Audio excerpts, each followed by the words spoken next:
മഹാന്മാരും സാത്വികരും നിഷ്കളങ്കരുമായ പണ്ഡിതന്മാരുടെയും സാധാർത്ഥികളുടെയും പ്രത്യേകമായ പ്രാർത്ഥനകളും അനുഗ്രഹം കൊണ്ടും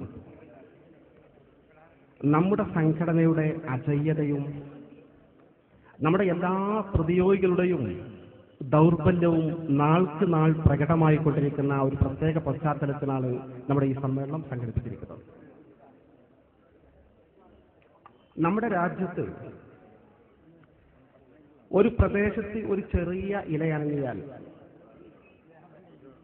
നമ്മുടെ രാജ്യത്തൊരു വലിയ സംഭവവികാസമുണ്ടായാൽ, അന്തർദേശീയ തലത്തിൽ വളരെ ഗൗരവമർഹിക്കുന്ന സംഭവവികാസങ്ങൾ അരങ്ങേറിയാലും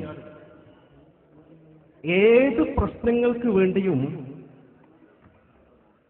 പത്രക്കാരെയും ചാനലുകളെയും വിളിച്ചുകൊണ്ട്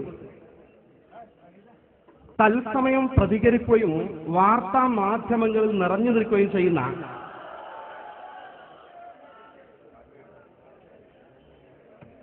സാക്ഷാൽ കാന്തപുരം അബൂബക്കർ മുസ്ലിയാർ ഇലക്ഷന്റെ റിസൾട്ട് വന്ന ശേഷം ചാനലുകൾ മുഴുവൻ അദ്ദേഹം ടെലിഫോണിൽ ബന്ധപ്പെട്ടൊരു അഭിമുഖത്തിന് വേണ്ടി ശ്രമിച്ചിട്ടും ഈ നിമിഷം വരെ ചാനലുകൾക്ക് മുമ്പിൽ വാർത്താ മാധ്യമങ്ങൾക്ക് മുമ്പിൽ പ്രത്യക്ഷപ്പെടാനാകാതെ മഹാനായ ഉസ്താദുൽ അസാത്തീദ് റഈസുൽ മുഹത്തഖീൻ കണ്ണിയത്ത് അഹമ്മദ് മുസ്ലിയാർ നവ്വറല്ലാഹു മർക്കദഹു തങ്ങളവരുടെ അല്ലാഹുവിന്റെ മുഖം കെടുത്തട്ടെ എന്ന പ്രാർത്ഥന അക്ഷരാർത്ഥത്തിൽ യാഥാർത്ഥ്യമായി ഇതിനകം കഴിഞ്ഞിരിക്കുന്നുവെന്ന് അഭിമന്യരായ പാണക്കാട് സയ്യിദ് ഹൈദരലി ശിഹാബ് തങ്ങളവர்களுം വന്യരായ ചെറുശ്ശേരി ഉസ്താദുകൾ പ്രഖ്യാപിച്ചതിന് ഞാനിവിടെ അടിവരയിടുകയാണ്.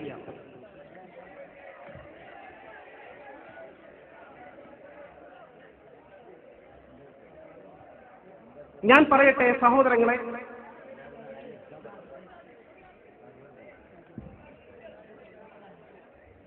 ഈ കഴിഞ്ഞ പ്രസംഗങ്ങളിൽ മുഴുവൻ കേട്ടത്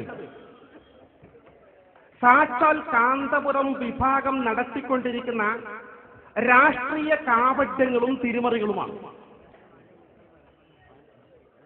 എന്റെ പ്രിയപ്പെട്ടവരെ, 2.5 പതിറ്റാണ്ട് കാലം കേരളത്തിൽ കാന്തപുരം വിഭാഗം നടത്തിക്കൊണ്ടിരിക്കുന്ന പ്രവർത്തനങ്ങൾ അടുത്തറിയുന്ന സംഘടനാ പ്രവർത്തകരുടെ കൂട്ടത്തിൽ ഒരു എളിയവൻ എന്ന നിലയിൽ അനുഭവത്തിന്റെ വെളിച്ചത്തിൽ പറയട്ടെ, ഇത് രാഷ്ട്രീയ കാപട്യങ്ങൾ മാത്രം നടത്തുന്ന വ്യക്തിയല്ല, ഗ്രൂപ്പല്ല അവരുടേത്. മുസ്ലിം ഉമ്മത്തിന് എന്തിനോടൊക്കെ പ്രതിബദ്ധതയുണ്ടോ, പ്രത്യേക താല്പര്യമുണ്ടോ, ആഭിമുഖ്യമുണ്ടോ, അത് മുഴുവനും വിറ്റ് കാശാക്കുന്ന, ചൂഷണം ചെയ്യുന്ന ഒരു പ്രത്യേക വഞ്ചക വിഭാഗമാണ് അവരെന്ന് അവരുടെ ചരിത്രം പരിശോധിച്ചാൽ മനസ്സിലാക്കാൻ സാധിക്കും. യതീം കുട്ടികളോട് നമ്മുടെ സമുദായത്തിന് എന്തൊരു സ്നേഹമാണ്. പള്ളികൾ നിർമ്മിക്കുന്നതിന് മുസ്ലിം ഉമ്മത്തിന് എന്തൊരു താല്പര്യമാണ്.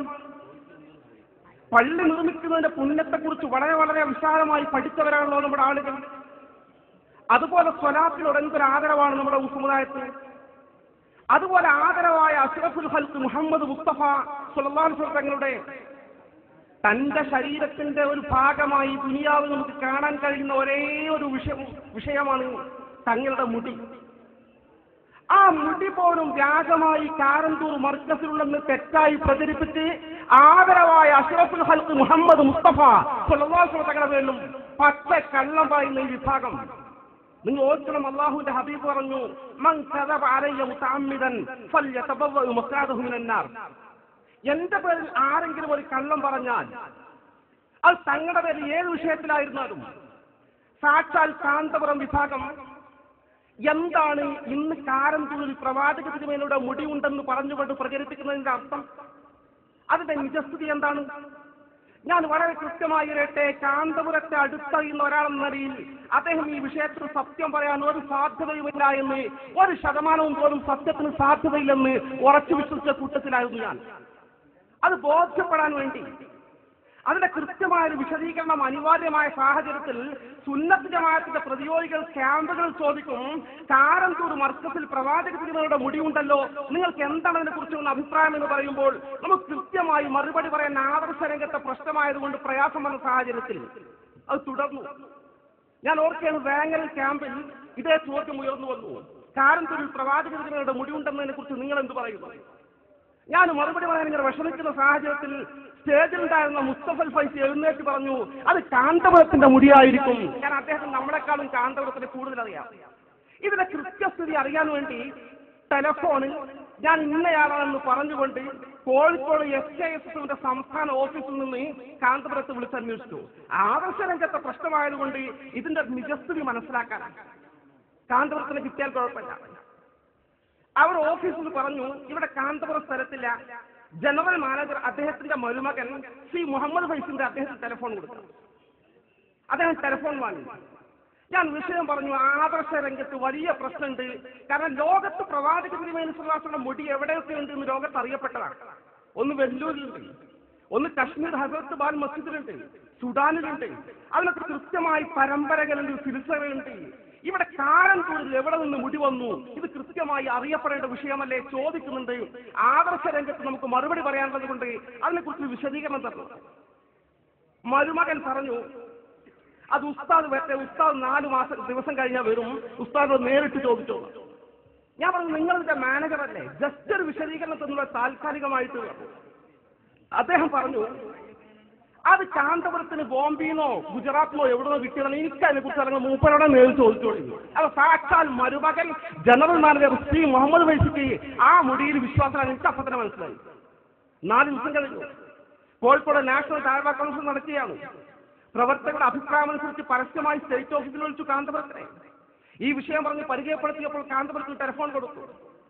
കാന്തപുരത്തോട് വിഷയത്തെക്കുറിച്ച് പറഞ്ഞു, പ്രവാചക തിരുമേനിയുടെ മുടി ചുരുക്കി പറയട്ടെ, എവിടെ നിന്ന് കിട്ടി, ജസ്റ്റ് അതിന്റെ ഒരു വിശദീകരണം തന്നാൽ കുഴപ്പമില്ലായിരുന്നു. ഒരു വിവാദം ഒരു പ്രദേശത്തിലായി നമുക്ക് ഉറപ്പിച്ച് പറഞ്ഞുകൂടെ, നബിയുടെ മുടി അവിടെ ഉണ്ടെന്ന് ഉറപ്പിച്ച് പറഞ്ഞുകൂടെ, അതിനുവേണ്ടി ചോദിക്കുകയാണ്. അപ്പൊ അദ്ദേഹം പരിചയം പുതുക്കി.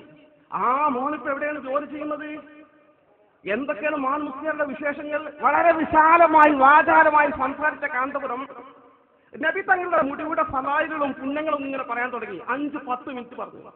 ഞാൻ ചോദിച്ചു, ഉസ്താദെ നിങ്ങൾ ചോദിച്ചത് അത് എവിടുന്ന് കിട്ടി, അതിന്റെ കൃത്യമായ ഒരു പരമ്പര, ഒരു സിൽസില ഒന്ന് പറയാൻ പറ്റുമോ? ആ സിൽസില ഒന്ന് കാണിച്ചു തന്നാലും മതി, നമുക്ക് ആ സനത് കാണിച്ചു തന്നാൽ പ്രതിയോഗിക്ക് മുമ്പിൽ ഒരു കാണിച്ചു കൊടുക്കാലോ. അതെങ്ങനെ മോനെ, സനദിലെ ആൾക്കാരൊക്കെ മരിച്ചുപോയില്ലേ, അവരെങ്ങനെ കാണിച്ചു കൊടുക്കുക എന്ന് പറഞ്ഞു. അയാളുടെ സ്ഥിരം അടവാ. ഞാൻ പറഞ്ഞു, ഉസ്താദെ പറഞ്ഞത് ആ സനദിലെ ആൾക്കാരെ കാണിച്ചു കൊടുക്കുന്നല്ല, അതിന്റെ ഫോട്ടോ ഒക്കെ നോക്കി ആ പരമ്പര തന്നാൽ കാണിച്ചു തന്നാൽ കുഴപ്പമില്ല എന്ന് പറഞ്ഞത്. ആൾ പറഞ്ഞു, അങ്ങനെ പ്രശ്നം ഞാൻ കാണിച്ചു കൊടുക്കാതെ മോനെ, വിവാദം കൂടി വരട്ടെയാണ്. അങ്ങനെ നല്ല നിലക്ക് സംസാരിച്ച് ടെലിഫോൺ ചെയ്ത കാന്തപുരം ഫോൺ വെച്ചിട്ട് 10 മിനിറ്റ് കഴിഞ്ഞ് വീണ്ടും തിരിച്ചെന്നെ വിളിച്ചു. കോഴിക്കോട് ഓഫീസിൽ വിളിച്ചിട്ട് എന്നെ ആവശ്യപ്പെട്ടു. ഫോൺ വാങ്ങി. അദ്ദേഹം പറഞ്ഞു, മോനെ പിന്നെ മുജാഹിദ് ജമാഅത്തിൽ ഈ പ്രശ്നത്തിൽ വിവാദം ഉണ്ടാക്കി അതിന്റെ സനത് ആവശ്യപ്പെട്ടുകൊണ്ട് മോൻ അവരോട് കൂട്ടിക്കൊണ്ടുവരണ്ട. കാരണം അവരെ കൂട്ടിക്കൊണ്ടുവന്നിട്ട് കാര്യമില്ല, അവരൊന്നും എത്ര സത്യം പറഞ്ഞാലും മനസ്സിലാക്കാത്ത വിഭാഗമാണ്. പിന്നെ ഇതിന്റെ സനതൊന്നും ആവശ്യപ്പെട്ട ആ വിഷയമല്ല, അതൊരു തബറുക്കിന്റെ വിഷയമല്ലേ. വിശ്വാസമുള്ള ആൾക്കാർ വിശ്വസിച്ചോട്ടെ, ബർക്കത്തെടുത്തോട്ടെ, അല്ലാത്ത ആളുകൾ ബർക്കത്തെടുക്കാൻ വരേണ്ട എന്ന് പറഞ്ഞുകൊണ്ട് ആദരണീയരായ അഷ്റഫുൽ ഖൽഖ് മുഹമ്മദ് മുസ്തഫ സ്വല്ലല്ലാഹു അലൈഹി വസല്ലം വിശുദ്ധമായ മുടി എവിടെ നിന്ന് എന്ന് ഈ നിമിഷം വരെ പറയാൻ തയ്യാറാകാത്ത കാന്തപുരം ഇക്കഴിഞ്ഞ റബീഉൽ അവ്വലും ആ മുടിയിട്ട വെള്ളം വ്യാജമായ മുടി ഇട്ട് ജനങ്ങളെ വഞ്ചിച്ചുകൊണ്ടിരിക്കുക. എല്ലാത്തിനും തട്ടിപ്പ്. യത്തീം കുട്ടികളുടെ ഇന്ത്യൻ യത്തീമുകളുടെ പിതാവാണത്തെ ഇദ്ദേഹത്തിന്റെ സ്ഥാനപ്പേര്. ഞാൻ ദീർഘിപ്പിക്കുന്നില്ല, ഞാൻ 5 മിനിറ്റ് കൊണ്ട് ഞാൻ അവസാനിപ്പിക്കും. ഞാൻ പറയട്ടെ, ഇദ്ദേഹത്തിന് ഇന്ത്യയിൽ അറിയപ്പെടുന്ന സ്ഥാനപ്പേര് നമ്മൾ ഒരുപാട് പേര് കേട്ടിട്ടുണ്ട്. അക്കൂട്ടത്തിൽ യത്തീം കുട്ടികളുടെ പിതാവ്, ഇന്ത്യൻ യത്തീം കുട്ടികളുടെ പിതാവ് എന്ന സ്ഥാനപ്പേര് നമ്മൾ കേട്ടിട്ടില്ല. എന്റെ പ്രിയപ്പെട്ടവരെ, എന്റെ ഈ